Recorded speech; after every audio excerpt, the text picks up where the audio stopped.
Нет, ребята, я не гордый. Не загадывая вдаль, так скажу.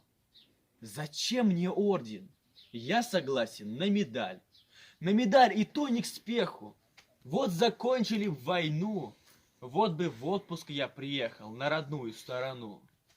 Буду ли жив еще? Едва ли. Тут воюю я не гадай, но скажу насчет медали. Мне ее тогда подай. Обеспечь, раз я достоин. И понять вы все должны.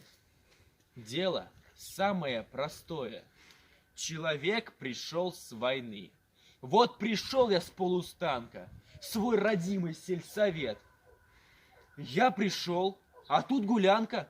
Нет гулянки, ладно, нет. Я в другой колхоз и в третий. Вся округа на виду. Где-нибудь на сельсовете на гулянку попаду.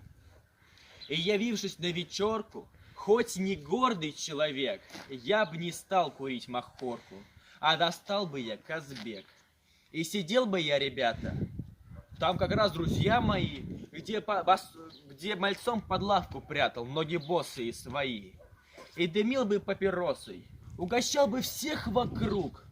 И на всякие вопросы отвечал бы я не вдруг. Как, мол, что? Бывало всяко. Трудно все же. Как когда? Много раз ходил в атаку.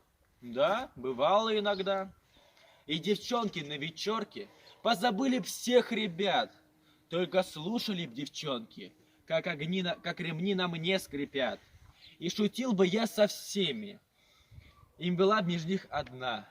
И медаль на это время мне, друзья, вот так нужна. Ждет девчонка, хоть не мучай, слова, взгляда твоего.